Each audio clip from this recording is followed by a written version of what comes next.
Eu queria falar um pouquinho de estilo hoje, tá? O estilo é uma coisa até muito controversa em relação ao Enem, porque eu não sei se vocês podem ter tido alguns professores ao longo da vida que podem ter falado para vocês que existe um estilo correto, um estilo padrão de Enem. Realmente, a redação nota 1000, ela tem uma certa matemática.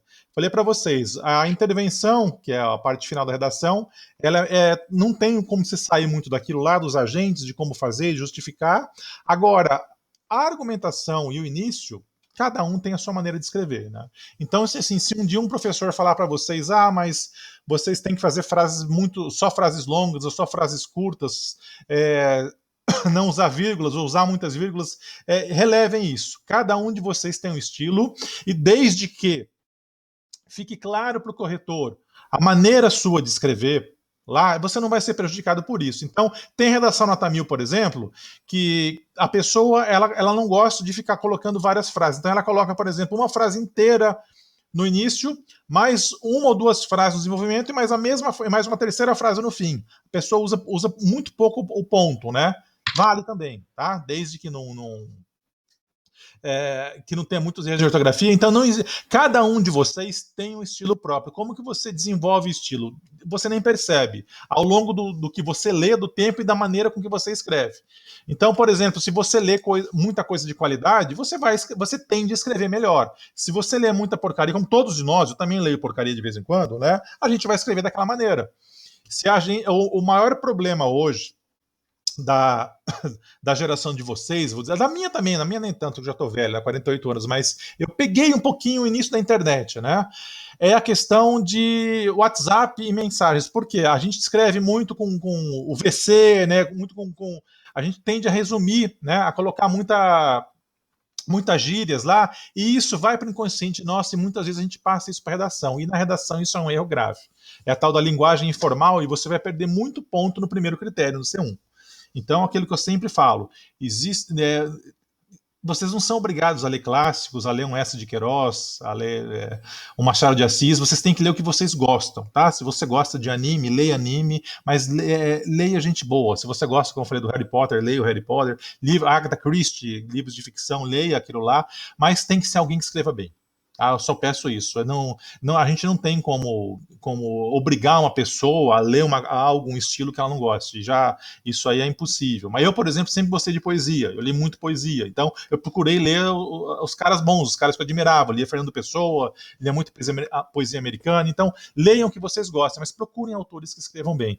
E o estilo desses autores vai acabar intrinsecamente entrando em vocês e na maneira vocês acabam copiando, mesmo sem perceber, a maneira de escrever dos autores que vocês admiram, tá? Que vocês gostam. Eu coloquei aqui, tá, nesse artigo, dois trechinhos, daquela autora que eu mais gosto, da Clarice Lispector, para vocês perceberem como fica claro o estilo dela. Assim, eu sou fã da Clarice pelo seguinte, a maneira como ela coloca a pontuação. Ela não exagera nas vírgulas, ela não exagera nos pontos, e quando você lê o texto dela, você, mesmo sem perceber, fica claro assim, você consegue, realça para você aquilo que ela queria que ficasse à vista, né? Então deixa eu ler com vocês esse primeiro aqui, rapidinho, tá? É um textinho dela curto chamado A Perfeição. Então o que ela fala no texto aqui? O que me tranquiliza é que tudo que existe com uma precisão absoluta. O que foi do tamanho de uma cabeça de alfinete não transborda nem uma fração de milímetro além do tamanho de uma cabeça de alfinete. Tudo o que existe é de uma grande exatidão. Pena é que a maior parte do que existe com essa exatidão nos é tecnicamente invisível. O bom é que a verdade chega a nós como um sentido secreto das coisas. Nós terminamos adivinhando, confusos, a perfeição. Olhem que texto pequeno, curto, que nos faz pensar. Tá? É um texto que a gente não entende à primeira vista. É um texto que você tem que ler umas 3, 4 vezes para começar a perceber o que ela quer chamar a sua atenção nisso aqui. Aí depois eu coloquei um pouquinho mais comprido, um texto um pouquinho mais longo dela, que fala sobre insônia, né? Eu queria ler com vocês porque eu não sei eu acho que todos vocês já tiveram seus dias de insônia, eu também tenho às vezes, a gente está preocupado com alguma coisa e a gente passa, e olhem como é incrível a maneira, ela passa para a gente a clara sensação do que acontece nessas noites de insônia, né? Que nós temos. Então, vamos ler juntos o texto aqui. Insônia infeliz e feliz. De repente, os olhos bem abertos. E a escuridão toda escura. Deve ser noite. A escuridão escura é pleonasmo. Não deveria, né, existir, mas a Clarice pode, né? Deve ser noite alta. Acenda a luz da acenda a luz, pleonasmo não, exagero. Acenda a luz da cabeceira e, para o meu desespero, são 2 horas da noite. E a cabeça clara e lúcida. Ainda arranjaria alguém igual a quem eu possa telefonar às 2 da noite e que não me maldiga. Quem? Quem sofre de insônia? E as horas não passam. Saio da cama, tomo café. E ainda por cima com um desses horríveis substitutos de açúcar, porque o Dr. José Carlos Cabral de Almeida, dietista, acha que preciso perder de 4 quilos que aumentei com a superalimentação depois do incêndio. E o que se passa na luz acesa da sala? Pensa-se uma escuridão clara. Não, não se pensa. Sente-se. Sente-se uma coisa que só tem um nome: solidão. Ler, jamais. Escrever, jamais. Passa-se um tempo, olha-se o relógio, quem sabe são 5 horas, nem 4 chegaram. Quem estará acordado agora? E nem posso pedir que me telefone no meio da noite, pois posso estar dormindo e não perdoar. Tomar uma pílula para dormir? Mas e o vício que nos espreita? Ninguém me perdoaria o vício. Então fico sentada na sala, sentindo. Sentindo o quê? O nada. E o telefone à mão. Mas quantas vezes a insônia é um dom? De repente, acordar no meio da noite e ter essa coisa rara, solidão. Quase nenhum ruído. Só o das ondas do mar batendo na praia. E toma café com gosto, toda sozinha no mundo. Ninguém me interrompe o nada. É um nada a um tempo vazio e rico. E o telefone mudo, sem aquele toque súbito que sobressalta. Depois vai amanhecendo. As nuvens se clareando sob um sol às vezes pálido como uma lua, às vezes de fogo puro. Vou ao terraço e sou talvez a primeira do dia a ver a espuma branca do mar. O mar é meu, o sol é meu, a terra é minha. E sinto-me feliz por nada, por tudo. Até que, como o céu subindo, a casa vai acordando e é ao reencontro com meus filhos sonolentos. Eu acho lindo esse texto, assim, perceberam como a distinção dos 2 parágrafos, né? Nesse primeiro aqui, ela fala o lado ruim da solidão, né? Aquela questão da gente dormir e não conseguir acordar, e aí tudo incomoda, né? E aí ela fala em tomar remédio, mas ela tem medo de ficar viciada em remédio para dormir, e ela quer ler, mas não tem vontade de ler, ela não tem vontade de televisão, de ver televisão, ela levanta e toma café, o que é pior ainda. E depois ela fala da outra parte da insônia, que é aquela parte boa, aquela parte calma, serena, né? Que quando a gente acorda, tá aquela calma de madrugada, né? Não tem nenhum barulho, talvez um carro passando ao longe, né? Você percebe, não tem um telefone tocando, não tem alguma coisa que assuste a gente, né? E aí muitas vezes a gente vê o dia amanhecendo e aí a gente percebe, a gente acorda, né? A gente vai acordando junto com o dia, né? Então ela falou, o mar é meu, o sol é meu, a terra é minha, porque está todo mundo dormindo ainda e a gente está acordado e já vendo o resto. Então, assim, é mais um texto lindo da Clarice, mas o que eu queria passar para vocês perceberam como, assim, como ela é incrível, ela era genial até nessa parte de pontuação, né? Ela gosta muito de frases curtas depois de uma reflexão, ó. Ler jamais, escrever jamais, né? Passe um tempo, olha o relógio, então ela vai fazendo a narrativa dela e é isso que encanta tanto a gente, né? Todos os textos dela são nessa linha, e ela tem o estilo dela, geralmente terminar com uma frase ligada até o título, né? Então eu quis colocar esse texto porque eu vou ter uma tarefa para vocês para a próxima aula. Deixa eu voltar aqui, tá? Oi, Josias, boa tarde. Você não estava aqui a hora que começou, né? Entrou mais gente aqui. Eu cheguei um pouquinho atrasado. Estão ouvindo bem, né? Tudo tranquilo, né? Algum de vocês quer fazer algum comentário sobre o texto? Não? Gente, vocês são tímidos demais aqui. Ninguém nunca quer falar nada, né? Deixa eu voltar para lá, então. Tá? Então, o que eu já quero, eu não coloquei ainda na plataforma, eu já vou pedir uma tarefa para vocês para a aula que vem. Me mandem pela plataforma um textinho qualquer, nem que seja um parágrafo, de um autor que vocês gostem, tá? Qualquer um. Mas tem que ser um cara que vocês gostem e que vocês leiam. Tá? Nem que seja, sei lá, um letrista, uma letra de música. Tá? Tem um cara que escreve um Racionais, vamos dizer, um Racionais MC da vida aí, que eles fazem muitas letras, né, com uma mensagem social importante, mas eu queria que vocês me mandassem pela plataforma para a próxima aula um trecho de algum autor que vocês gostem, só para eu dar uma olhada, tá? Para eu fazer uma análise superficial, claro, né? Sobre se é relevante, se não é relevante, o que aquilo lá pode agregar para vocês, tá? Essa é a primeira tarefinha que eu tenho para vocês. Não mandem trechos longos, tá? Mandem trechos curtos. Para quem entrou depois, quem me mandou a redação está aqui, ó, foi só a Raquel e a Isis. Tá? Como foi em JPEG, eu já vou fazer os meus comentários da nota e eu envio depois separadamente para vocês, tá? Depois da aula. Se vocês quiserem, se alguém tiver com problema na plataforma, eu já passei meu e-mail pessoal na outra aula, vocês podem mandar por lá também. Tá? Que mais que eu coloquei? Então, agora tem uma coisa que vocês não estão fazendo, e eu até vou tentar ajudar vocês nisso. O mapa mental, né? A gente fez durante a aula, nenhum de vocês me mandou. Eu queria entender um pouco o que se passa na cabeça de vocês antes de começar a escrever. Eu queria pedir de novo, então, se vocês puderem fazer esse mapinha mental, como estava na aula passada, como que vocês constroem, para a gente ver o que está certo, o que está errado. E para ajudar vocês, eu vou começar a fazer o seguinte, a partir da próxima aula, eu já vou colocar um modelo de redação que eu vou fazer, tá? Que eu entendo por nota 1000, e também um mapa mental para aquela redação. O que me chegou, o que me levou a chegar aquele texto, a construir, quais foram as minhas dúvidas, para vocês entenderem mais ou menos a maneira mais fácil de fazer, aí vocês adaptam para vocês. Não existe mapa mental correto ou incorreto. Existe aquele que serve para vocês, tá? Então, cada um de vocês... Mas é muito importante, quando chegar o Enem, provavelmente vai ser depois de março mesmo, não, acho que não vai ser mais em janeiro, tá? Então é bom que a gente vai ter quase um ano, mais uns 8 meses, né? Estão falando até em maio agora, né?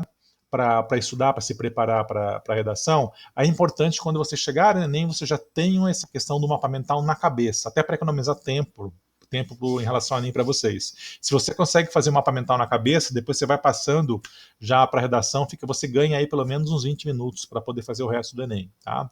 Porque, como eu falei, a prova de redação você não faça em menos de 1 hora e não passe de 1 hora e meia. É de 60 minutos a 90 minutos a redação do Enem. Se você fizer menos que isso, por melhor que você seja, vai ter coisas que poderiam surgir depois que vão passar em branco, e se você demorar mais que 1 hora e meia, vai te prejudicar no resto das outras questões do Enem, tá? Então, eu mesmo, como eu falei, eu também vou prestar o Enem esse ano só para eu nunca tinha prestado, essa é a primeira vez, eu sou da época do vestibular ainda, né? Vestibular padrão tradicional, só para ver como é que, para eu sentir também na pele a questão da pressão que vocês têm lá na hora, né? E vocês vão ter uma pressão extra agora, que é a questão da Covid, né? A gente não sabe se, mesmo que descubram a vacina, provavelmente até lá ela não esteja disponível ainda para as pessoas, então talvez vocês façam, além de toda a atenção normal, ainda tem que ter uma série de cuidados sanitários, fazendo com face shield, com máscara, né? E afeta, gente. Vocês não têm ideia como o ambiente externo afeta a nossa mente na hora de fazer um vestibular, de fazer uma redação. Eu quero trabalhar isso com vocês também, tá? Vamos ver a redação nota 1000 de hoje, tá? Para quem... para o Josias, que já estava aqui antes, para o Matheus, né, que está começando agora conosco, a gente, toda aula gosta de passar uma redação nota 1000 para o pessoal ver mais ou menos como é que... A maneira correta, né? Para a gente perceber que é difícil, mas não é tão assim, né? Deixa eu ver... Quantos trechos? Quanto você quiser, Júlia, tá? Eu gosto de ler, tá? Não tem... me mande, se quiser, me mande até 2 páginas, tá? Aí, enquanto a isso, fica à vontade, tá? Qual que é o tipo de literatura? O que você vai mandar? Já sabe o autor? Se for alguém que eu gosto, nem precisa. Por exemplo, a Clarice Lispector, eu tenho todos os livros dela, mas eu acho que eu tenho o palpite que vocês não gostam muito desse tipo de literatura, né? A gente fala que é literatura de velho, né? O pessoal mais da minha idade, né? Pode mandar também, tá? Manda a letra, tá, também, ou... Tem muita letra interessante, tá? Tem muita prosa poética também. Tem muita coisa legal. Iago, eu também sou fã de crônica, ótimo, né? Tem isso. E a crônica, Iago, para o Enem, ela eu acho que é o melhor estilo, né? Que existe. Tem até aquele livro da Clarice que eu mandei para vocês, acho que na aula presencial ainda por e-mail, se quiserem eu mando de novo, que é um livro só de crônicas dela. Tem acho que umas 600 crônicas lá. E é isso que a crônica ajuda muito a gente em relação ao Enem, tá? Me mandem o que vocês quiserem. Não tenham medo, tá? De mandar, sei lá, eu gosto de funk sertanejo, não tem problema, tá? Eu quero só ver o tipo de vocabulário, porque aí eu posso perceber, às vezes, algum erro que vocês estão tendo na construção tá vindo disso daí. Aí eu falo, olha, toma cuidado com isso é certo, isso não é. Música, em especial, tem muito erro de ortografia, tá? A questão do mim no lugar do eu e vice-versa. Então, é importante a gente ajudar nisso também, tá? Oi, manda de novo. Não entendi, Júlia. Mandar o quê? Ah, o arquivo da Clarice? Você não recebeu? Tá, eu mando pela plataforma, então. Eu coloco lá para vocês fazerem download, tá? Eu vou colocar lá. Aliás, isso aí é legal, tá? É um livro que não poderia ter, mas vocês não vão contar para ninguém, né? É a descoberta do mundo.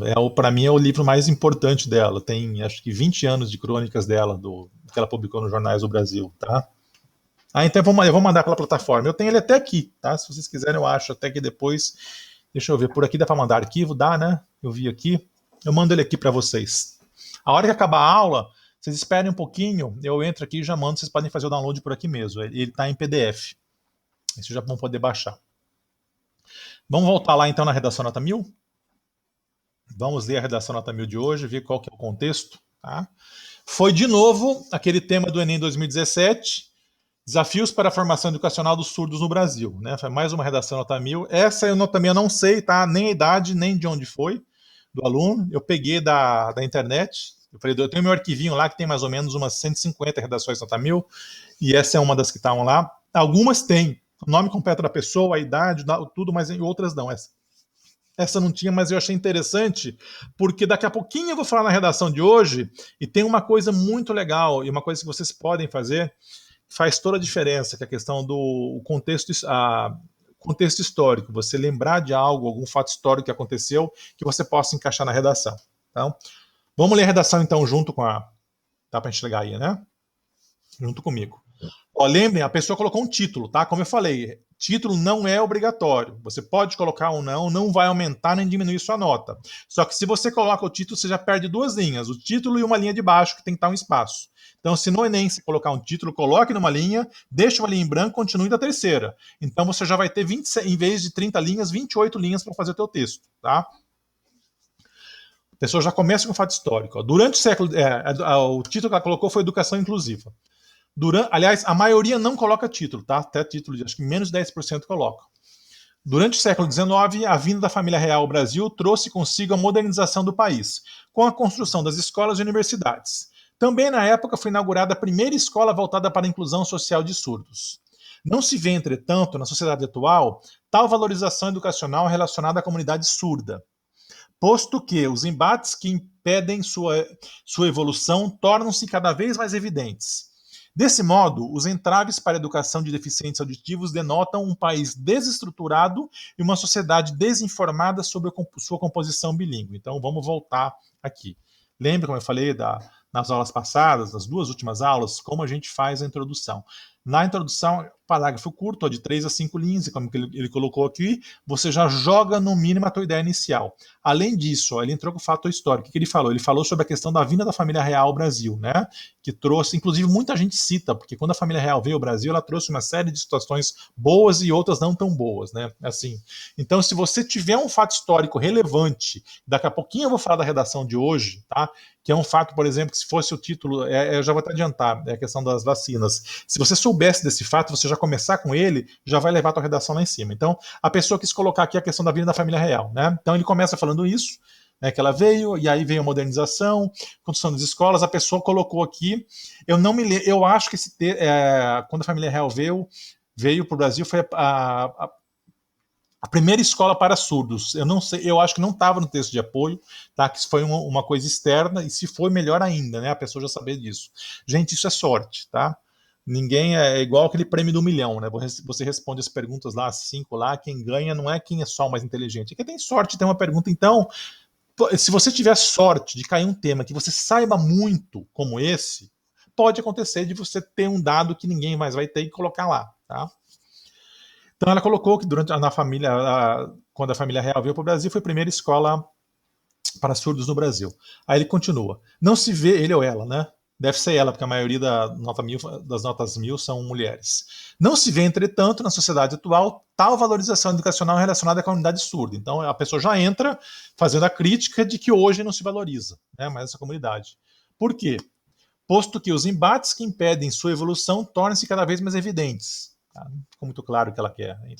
Desse modo, aqui que é o ponto dela. Ó. Os entraves para a educação de deficientes auditivos denotam um país desestruturado e uma sociedade desinformada sobre sua composição bilíngue. Então, aqui é o ponto, eu estou entendendo, sem ler o resto, que o ponto-chave, a tese desse aluno aqui ou dessa aluna foi isso aqui, né? Ela fala que nós não temos um país sem estrutura para isso, né? E uma sociedade que não tem um mínimo de informação em relação ao assunto, tá? Aí vamos lá, agora vamos no desenvolvimento. O desenvolvimento, como eu falei para vocês, é onde você explica tudo, inclusive a tua ideia inicial. Então, como que a pessoa fez? A princípio, a falta de profissionais qualificados dificulta o contato do portador de surdez com a base educacional necessária para a inserção social. O estado da sociedade moderna tem da maneira correta, com acento. Esse, como eu falei, 90% de vocês vai esquecer de colocar que isso aqui é com acento, né? Por quê, né? O estado da sociedade, plural, eles, né? É sempre com acento esse tem aqui, tá? Tem negligenciado os direitos da comunidade surda, pois a falta de intérpretes capacitados para a tradução educativa e a inexistência de vagas em escolas inclusivas perpetuam a disparidade entre surdos e ouvintes, condenando os detentores da surdez aos menores cargos de hierarquia social. Lê-se, pois, é paradoxal que, em um Estado democrático, ainda haja o ferimento de um direito previsto constitucionalmente, o direito à educação de qualidade. Tá? Perceberam que a pessoa aqui colocou, na verdade, foi uma ideia única, tá? Ela já começou a explicar aqui como a nossa sociedade é desestruturada e como isso ajuda a ampliar as desigualdades no Brasil, em especial em relação aos surdos. O ponto todo aqui foi isso, tá? Dessa aluna foi isso. Então, ele até coloca inexistência, né? Então, praticamente não há vagas. A educação inclusiva, ela praticamente não existe em relação aos surdos nas escolas, tem pouquíssimas, né? E não é fácil, tá? E até falando uma experiência pessoal, lá no IC a gente tem um aluno só que é surdo, eu tenho um aluno que é, educação infantil, tá?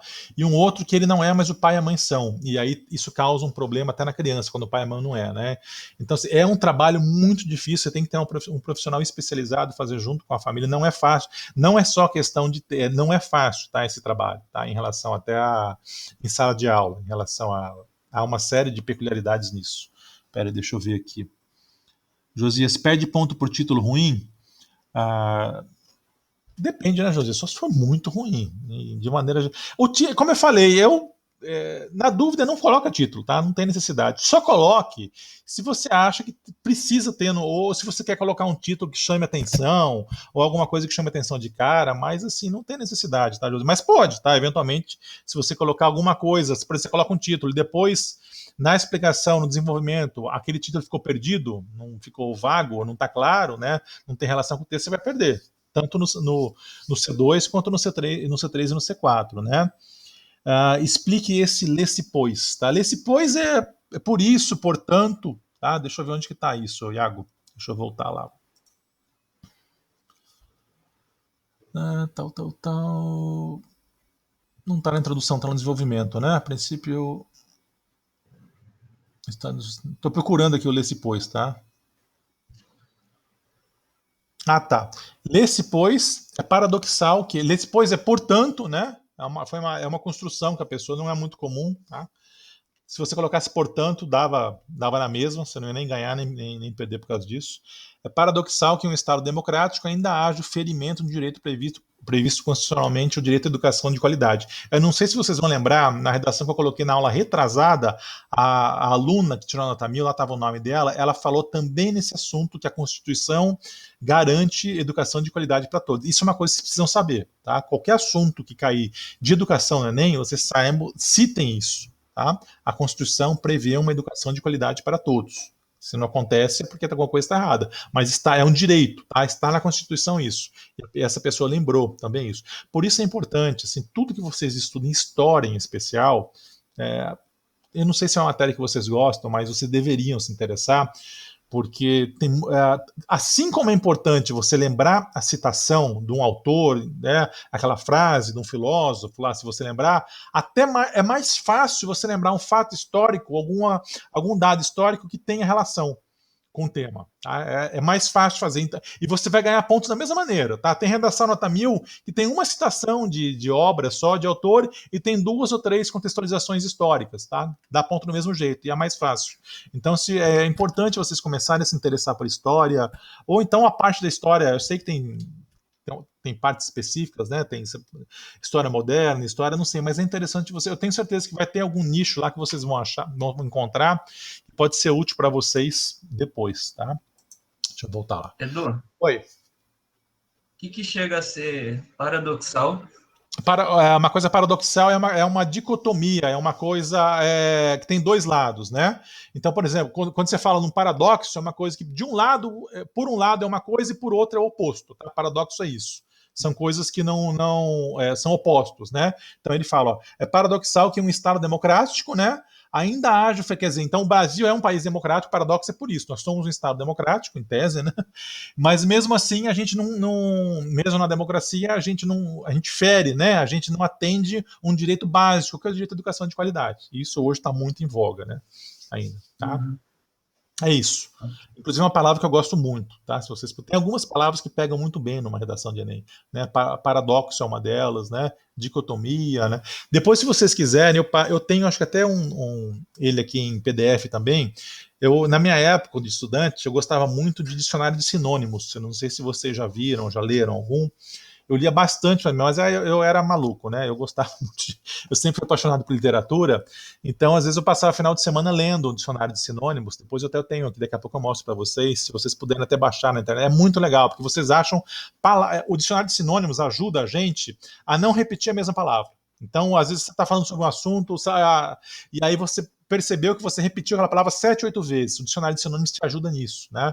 E é inconsciente. Você vai lendo, depois ele pode vir à tua mente, né? São alguns gatilhos que podem te ajudar depois. Tá? Vamos continuar então. Então, o trecho aqui, esse parágrafo inteiro do aluno aqui foi isso. Tá?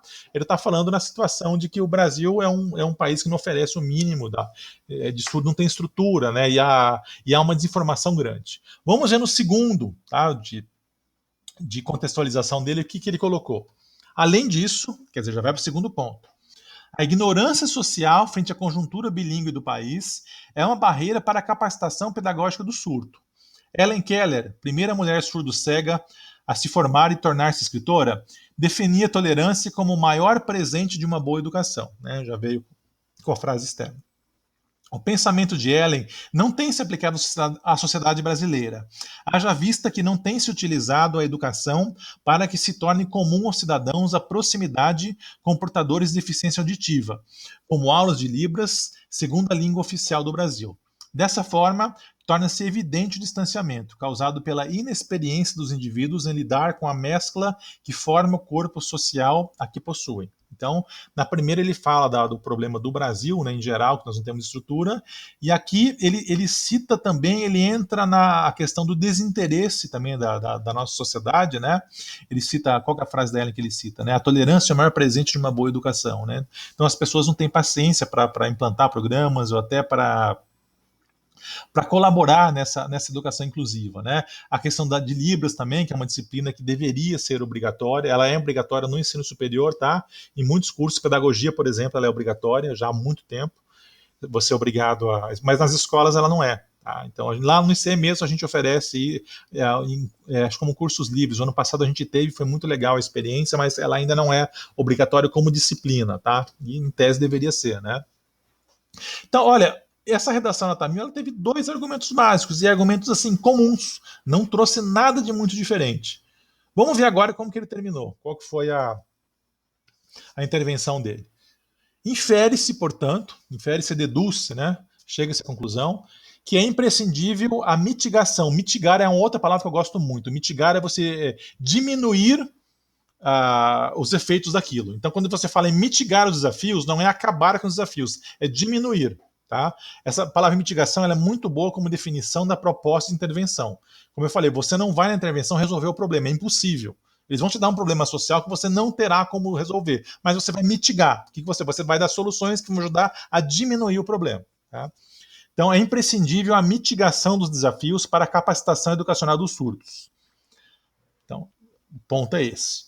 Para que isso ocorra, Olha a gente aqui. O Ministério da Educação e Cultura deve realizar, agora o quê? A inserção de deficientes auditivos nas escolas, né? A gente aqui, né? Por meio da, agora como? Contratação de intérpretes e disponibilização de vagas em instituições inclusivas, com o objetivo de efetivar a inclusão social aos indivíduos surdos. Haja vista que a escola é a máquina socializadora do Estado. Ademais, a escola deve preparar surdos e ouvintes para a convivência harmoniosa com a introdução de aulas de Libras na grade curricular, a fim de uniformizar o laço social e também cumprir com a máxima de Nelson Mandela, que constitui a educação como segredo para transformar o mundo. Poder-se-á, assim, visar uma educação de fato inclusiva no Brasil. Então, qual que foi? Não deu nenhuma solução que ninguém já conhecia, né? Então ele fala a obrigação de você colocar Libras como disciplina obrigatória e colocar mais vagas, obrigar as escolas a ter mais vagas para a educação inclusiva. Dessas duas soluções, lembrem que eu falei, duas soluções, não passem disso, porque vocês não vão ter tempo para explicar. Então ele colocou os agentes aqui, o Ministério da Educação, quem vai fazer, aonde vai fazer isso nas escolas, né? Como, né? Contratação de intérpretes e disponibilização de vagas, tá? Ele não deixou de maneira clara a parte orçamental. Foi, inclusive, para mim, eu vou ser franco com vocês, eu não daria 200 essa intervenção, não. Tá? Eu acho que ele deveria ser um pouquinho mais claro aqui, mas é isso, né? Tem todos os elementos, o resto da redação foi boa, nota 1000, tá? Então, não é essa parte aqui, que eu sempre falo, não é tão difícil fazer. Talvez a parte mais matemática. Você tem que colocar o agente, tem que colocar o como, tem que colocar onde e acabou, de justificar. Já matou a intervenção. Então foi uma redação nota 1000 tranquila, a pessoa colocou acho que duas só, colocou essa do Nelson Mandela, que eu nem chequei, mas na verdade eu nem sei se ele realmente falou isso, né? Educação é segredo para transformar o mundo, então é bem amplo isso. Mas aquilo lá, se você colocar uma situação lá e às vezes a tua redação está tão boa, mesmo que não seja aquilo, o corretor ele não vai parar de corrigir a tua redação, para lá no Google, olha, vamos ver se Nelson Mandela realmente falou aquilo, ele não vai, ele vai deduzir que aquilo lá é verdadeiro, tá? Mas não contem com isso, né? Não usem isso para inventar, né? Como teve aula passada que alguém já até me perguntou isso, né? Ô, Edu, Oi, diga. o que você acha? Porque ela trouxe uma informação muito importante no segundo parágrafo, no desenvolvimento. Vamos lá. Ela trouxe um dado objetivo, que foi se eu não me engano aqui, a primeira mulher surda a se formar como escritora, que foi a Ellen, entendeu? A Ellen Keller tem até filme dela, inclusive. Tem acho que mais de um filme dela. Tem um diferencial que ela trouxe um dado estatístico objetivo, né? Uma informação a mais. De fora, né? Que lá não tinha, exatamente, né? Isso aí, para mim, é mais importante que uma citação sei lá, de algum autor famoso aí, do Schopenhauer da vida. Né? Ela trouxe um fato, ela mostrou que ela tem um conhecimento sobre o assunto. Né? Foi perfeita a sua colocação, tá? É isso mesmo. Então, eu não estava no texto de apoio, eu me lembro do texto de apoio, no texto de apoio não falava da Ellen Keller. E, inclusive, isso aí é uma coisa que às vezes não foi nem com leitura, tá? Acho que na Netflix vocês vão achar filme contando a história dela, documentário, precisa pesquisar no Google. Então, tem muitas situações, por isso que eu assim, aconselho vocês até, assistam documentários agora nessa época de pandemia em especial, né? Então, chega uma época que a gente cansa de ver seriados, né? Tem muito documentário legal na Netflix, na Amazon. Então, a Amazon é R$ 9,90 por mês, tem muito documentário legal lá sobre todos os assuntos. Na própria Globoplay tem muita coisa, mas documentários relevantes, né, que vocês acham que podem, né, servir de... Né, não adianta a gente assistir um documentário sobre a Copa do Mundo, sei lá, o título do Cafu lá, que isso aí provavelmente não vai ser... A gente não vai poder contextualizar isso no texto. Mas assistam, tá? Porque aí pode acontecer uma situação dessa. Você viu uma história, você viu a história do Nelson Mandela, você viu algo lá no documentário que você pode trazer para o contexto, tá? Então, essa redação é uma redação, como eu falei, relativamente tranquila, fácil de fazer, e eu quis colocar porque ele citou a questão da vinda da família real, e na redação abaixo, que eu já tinha, todo ano eu passo essa redação para os meus alunos, quem já fez comigo já teve até cansado, eu atualizo só as estatísticas, né? Que é essa de agora aqui, e como eu falei, nunca teve um ano tão bom para ser pedido no Enem esse tema como agora. Tá? Que é a questão da vacinação, que é um tema que, inclusive, pode causar uma confusão enorme se cair. Tá? Tomara que caia, porque vocês vão sair, porque a pessoa pode misturar com a questão da pandemia, a gente não sabe se até no dia do Enem isso já vai ter vacina ou não, até se vamos encontrar vacina, né? Está muito desenvolvido, e aí talvez você possa querer fazer uma relação que não é importante. Deixa eu falar para vocês dessa redação, tá? De agora, que é para a próxima aula em específico. Deixa eu ver se tem mais alguma pergunta. Haja vista que é igual. Haja visto que é posto que. Sim, também, a mesma coisa, tá? Democracia em Vertigem, eu sou fã desse vídeo. Eu passei o ano passado pro pessoal, Josias, né?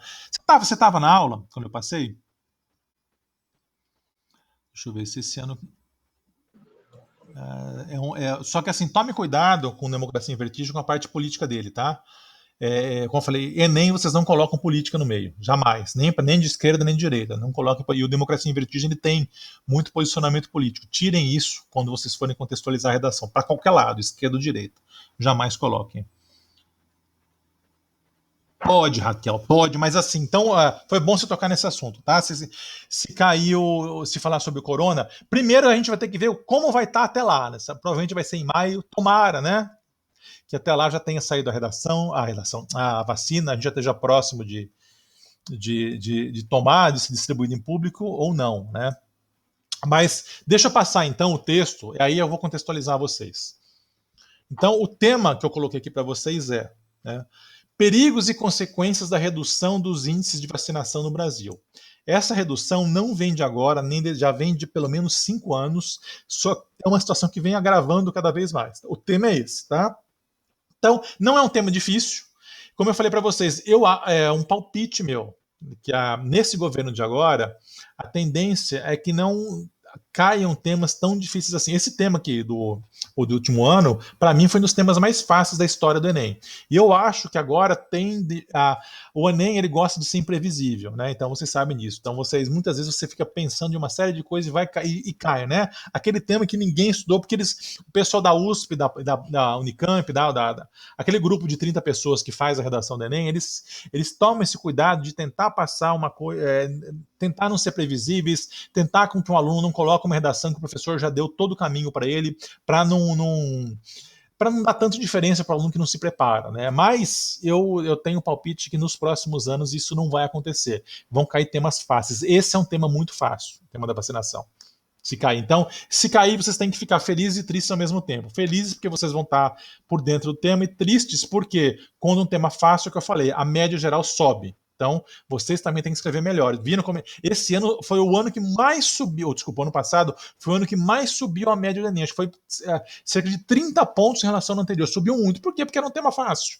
Então, quando o tema é fácil, a mediocridade também melhora, né? Então, os concorrentes de vocês também vão ter mais facilidade para escrever. Então, torçam para temas difíceis, né? Então, qual que é o texto de apoio que eu coloquei? Depois eu volto nessa dica aqui, que para mim vai fazer toda a diferença. O texto de apoio é uma série de dados estatísticos, tá? Eu atualizo ele todo ano. Então, ele fala o seguinte: a cobertura vacinal em crianças de até 1 ano está em queda no Brasil, apontam dados do Ministério da Saúde, tá? Faltou separar aqui. De acordo com os números mais recentes, a taxa de vacinação da tríplice viral, que protege contra sarampo, cachumba e rubéola, eu acho que a vacina mais importante que tem, passou de 102% em 2011 para 90% em 2018. Caiu muito, né? O número está abaixo do recomendado pela OMS, que é de 95%. A taxa de vacinação da poliomielite, aplicada aos 2 meses do bebê contra a paralisia infantil, caiu de 101,3% em 2011 para 86,3% em 2018. Caiu muito, essa é uma das que mais caiu. E, inclusive é porque voltou a. Isso é uma coisa que quando eu era pequeno, ainda bem que vocês não cresceram com essa realidade, tá? Mas tinha muito. Eu tenho até amigos da minha idade até hoje que tiveram paralisia infantil na infância porque não tomaram vacina, né? Os pais não vacinaram. É uma coisa que tinha acabado, ficou uns 20 anos sem ter, acho que quase nenhum caso no Brasil, e agora está começando a voltar, porque as pessoas pararam de vacinar. Então, a vacina é aplicada no bebê na maternidade e protege contra formas graves de tuberculose, né? Não, desculpem, pulei. Estava na de pólio aqui. A cobertura vacinal de BCG era de 107,9% em 2011 e também caiu para 95,6% em 2018. Aí fala, a vacina aplicada no bebê na maternidade protege contra formas graves de tuberculose. E aí ele continua citando algumas outras vacinas, né? A meningocócita passou de 105 para 85, o que mais? Aí para você ver aqui o texto, por isso que é importante o texto de apoio. Ele já te dá até uma justificativa, ó. Olha aqui, ó. A baixa na cobertura é um problema mundial e pode explicar os recentes surtos de vírus, como sarampo, que já contagiou quase 500 pessoas em todo o estado de São Paulo. Inclusive nos Estados Unidos, você deve ter visto pela imprensa, o ano passado teve um surto de sarampo que não acontecia acho que há mais de 100 anos lá.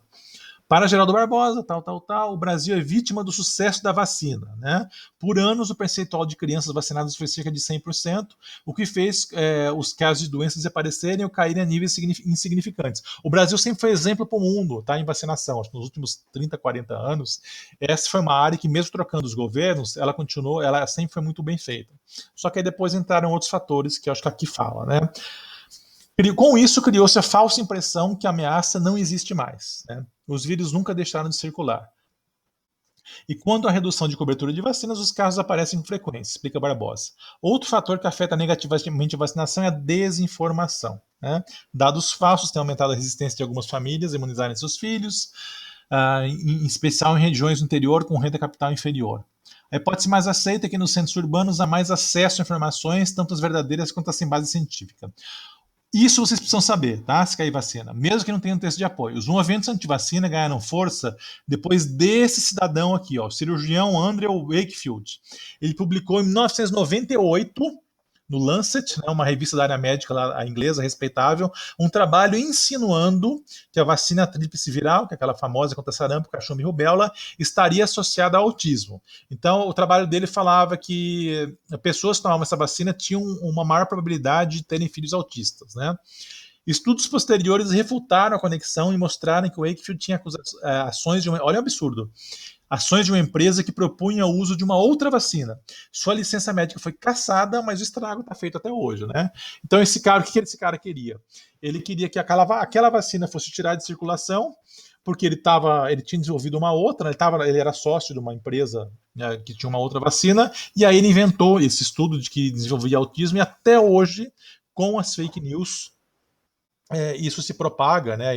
E aí sim, as fake news se cair vacina, não esqueçam esse termo, vocês precisam mencionar estando ou não nos textos de apoio, tá?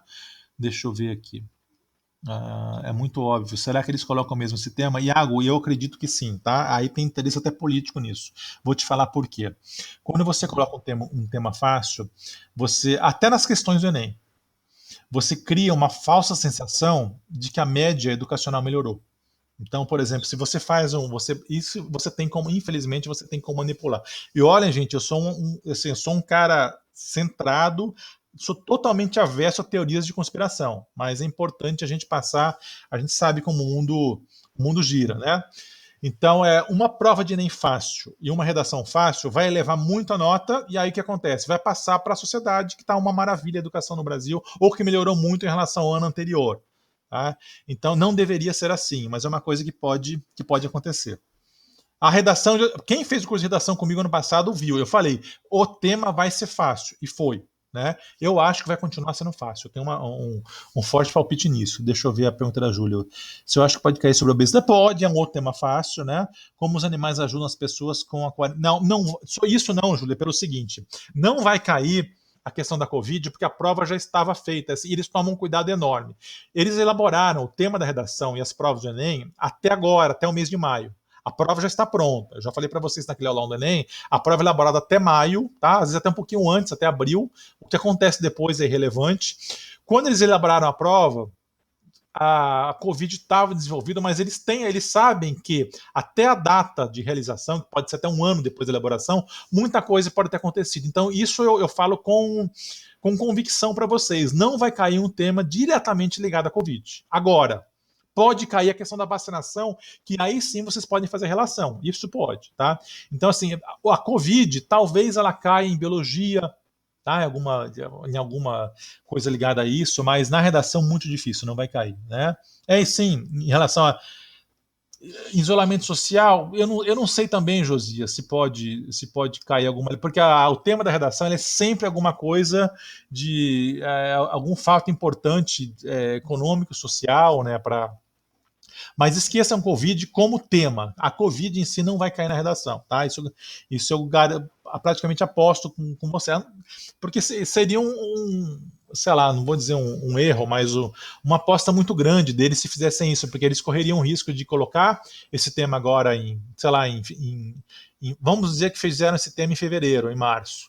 Até depois quando a Covid estava no início ainda, né? Então a Covid já poderia até ter acabado e depois o tema ficar desatualizado. Eles não correm esse risco, tá? Eles podem dar sim, por exemplo, a questão da vacina, Que aí assim, é um tema indireto que aí vocês podem colocar a Covid nesse contexto. Então, deixa eu até perguntar para vocês isso. Vamos supor que o tema fosse esse, tá? De vacinação. Como que vocês contextualizariam a Covid nesse tema? Ou não colocariam? Algum de vocês quer falar?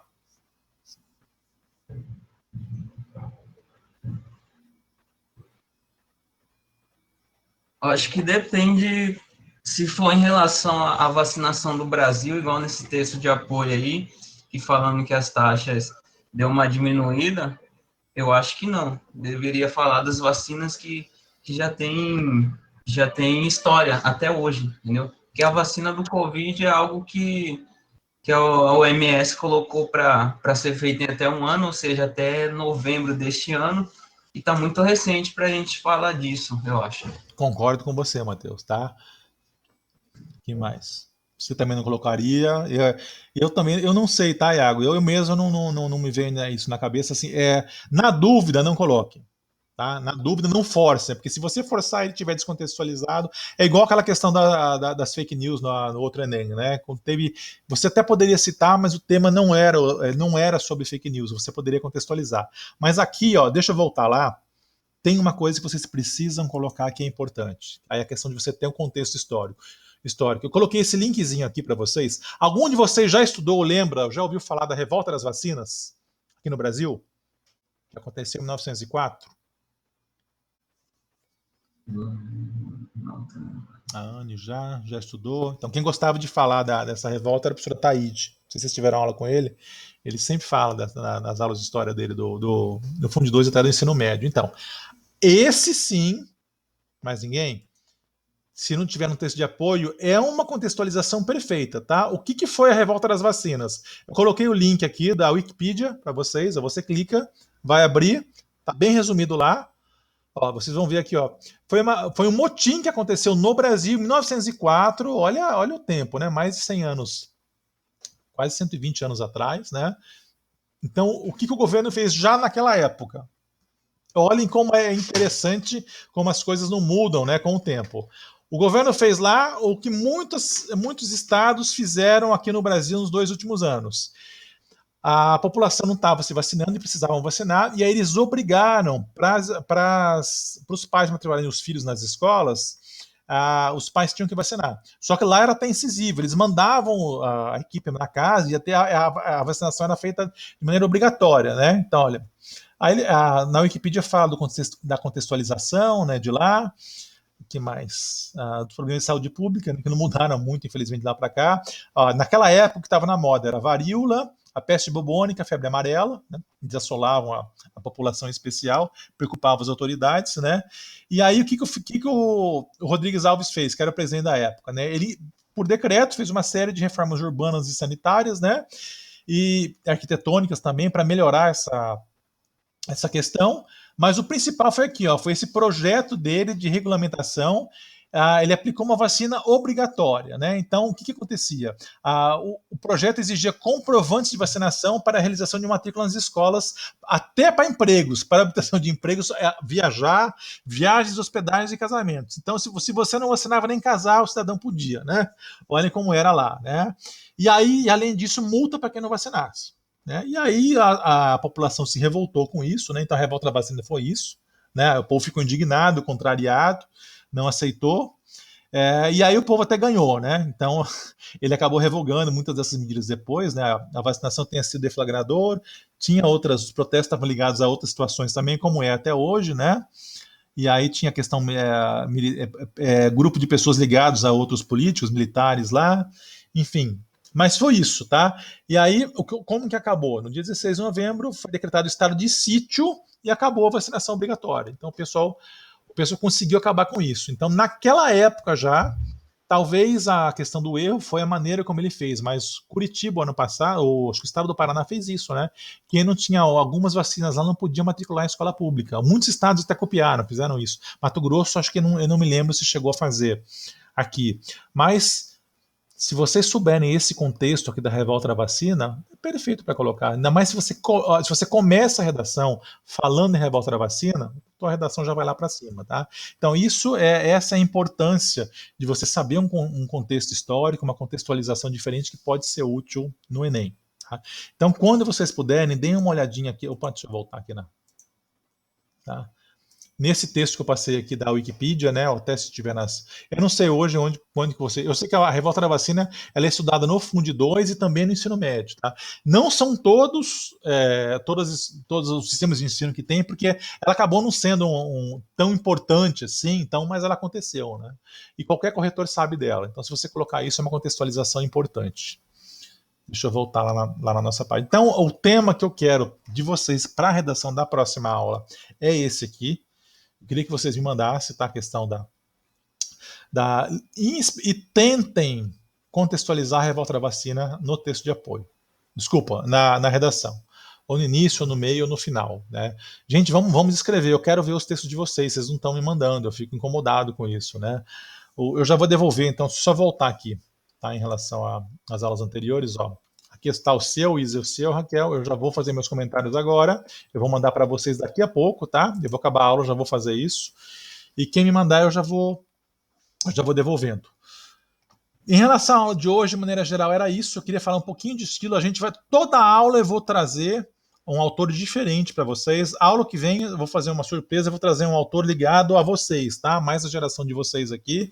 É um autor de um gênero que eu particularmente não gosto muito, mas é um autor que escreve bem. Tá? Para vocês perceberem como o estilo influencia a gente. E me mandem também aqueles textinhos, tá? Que eu pedi para vocês lá, por favor. Não? Não. Edu? Diga.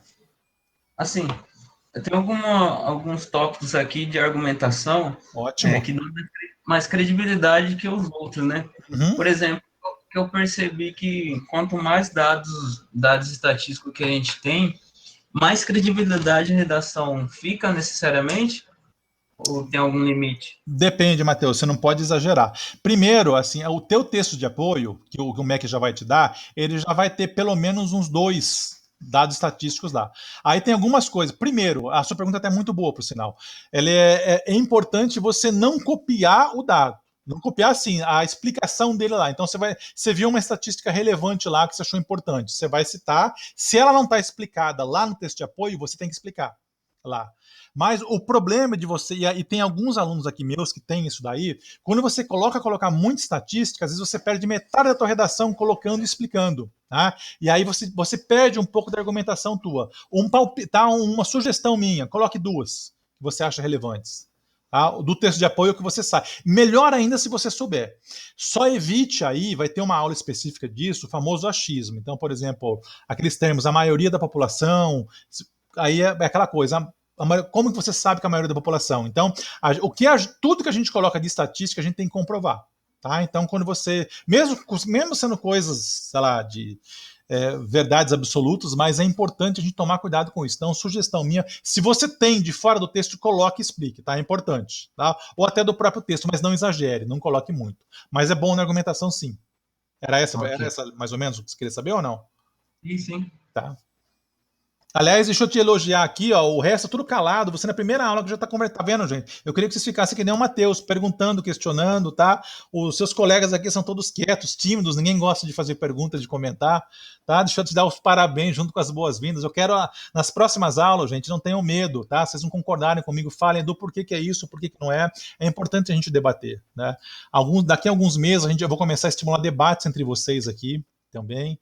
Eu quero ouvir pontos de vista. A aula passada eu falei um pouquinho disso, de quando der a gente colocar um ponto de vista distinto do nosso na redação, só para mostrar que a gente entende que há uma outra visão sobre aquilo lá, e aí a gente defende o nosso. A gente vai falar bastante sobre isso ainda, tá? Bom, então, Júlia, em relação à pergunta da Júlia, eu vou te retornar tudo isso aqui, tá? Eu vou fazer isso agora, tá, gente? Eu já vou aproveitar a hora que acabar a aula aqui com vocês, eu já vou corrigir essas da plataforma, eu já mando, e as outras eu também já mando. Eu vou aproveitar que eu não vou dar mais aula hoje tá tranquilo para mim, eu já mando isso tudo para vocês de uma vez. Então, pronto, gente. Então, eu vou encerrar, Obrigado para vocês. Qualquer coisa que precisarem, estou à disposição pelo Moodle, por e-mail. Quarta que vem estamos aqui. Quarta que vem eu vou fazer vocês falarem mais aqui e a gente vai escrever também mais aqui. Eu percebi que quando eu não forço vocês a escreverem, a coisa não sai. Então, eu vou gastar metade da aula aqui para fazer vocês escreverem aqui junto comigo, tá? Assim, Edu, o livro, ele fala sobre um lugar utópico que é aquela sociedade perfeita. Só que, para ter aquela sociedade perfeita, tem, tipo, uma criança que é feita de sacrifício. Ela vive abandonada, sem comida, acorrentada. E se a criança for libertada, a sociedade perfeita, ela vai ser destruída. E, então, quando a criança morre, outra criança nasce e vai ser a criança sacrifício para aquela sociedade. Então, para você ter uma sociedade perfeita, você tem que sacrificar alguém, tem que dar o... Isso.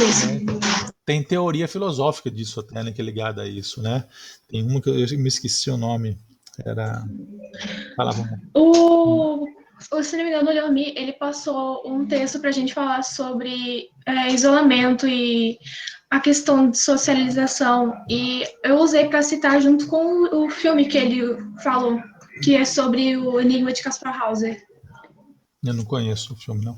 Eu vou até conversar com o Leomir sobre isso, até ele acabou de chegar uma mensagem dele aqui porque ele quer falar comigo. Esse filme de Caspar Hauser é muito bom, Edu, você tem que assistir, eu gostei.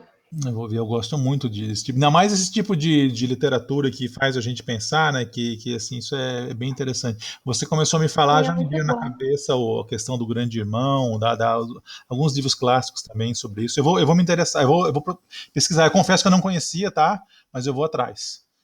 O que vocês tiverem de dicas aqui, vocês mandem aqui também, né? É como eu falei, lembra que umas 4 aulas atrás eu falei a importância da gente colocar autores, mesmo não sendo muito conhecidos, mas que sejam relevantes, né? Letras de música também, tem que tomar cuidado. Não é porque aquele cara colocou o Black Mirror lá e tirou nota 1000 que a gente pode colocar todo o filme que a gente acha importante também. Mas esse, pelo enredo que você tá falando, ele parece muito interessante. Eu vou me inteirar, eu anotei aqui, eu já vou pesquisar, tá bom? Tá. Mais alguma coisa, gente? Obrigado, então, a vocês, tá? Por isso, e até a aula que vem, na quarta que vem, 2 horas, estamos aqui de novo. E as outras, daqui a pouquinho, vocês vão ver pelo sistema. Quem mandou as redações já vai estar a nota e os meus comentários. Ei, Edu, rapidão, antes de você ir embora, assiste O Mínimo para Viver. Mínimo para Viver? Sim, é muito bom. Peraí, deixa eu até anotar aqui. É sobre o quê? Fala sobre transtornos alimentares. Assim, a menina, ela tem anorexia, só que ela sabe, só que ela meio que continua. Ela vai para uma casa de reabilitação, só que ela não tem progresso. Aí o resto tem que assistir. E esse é um tema, inclusive, que pode cair em Enem, tá? É um tema, inclusive, de ordem nacional, social. Se eu não me engano, teve uma questão que ano passado sobre isso, que foi uma de biologia. Sobre o tema, bulimia? Caiu. Sim, caiu. A questão, eu vi a prova do ano passado, mas dessa em específica eu não me lembro. Eu vou procurar sim, tá? Já anotei aqui também, eu já vou procurar assistir. E o que vocês tiverem de dicas aqui relevantes, me passem também, tá, gente? O que eu tiver também, eu passo para vocês. Sempre coisas que podem, né? Esse tema é um dos que eu ia trabalhar. Aliás, eu vou trabalhar com vocês até o final do ano, né? Da anorexia. É um outro tema. Esse filme daí tem na Netflix, Edu. Ah, então até mais fácil aqui também, para mim. Já vou pesquisar. Se eu conseguir tempo, assisto hoje ainda. Tá bom? Mais alguma coisa, gente? Obrigado, então. Só isso. Então tá bom. Obrigado, gente, a vocês. Então até a próxima quarta, tá? Daqui a pouco eu mando a redação de vocês. Um grande abraço para vocês. Tchau, Edu. Tchau.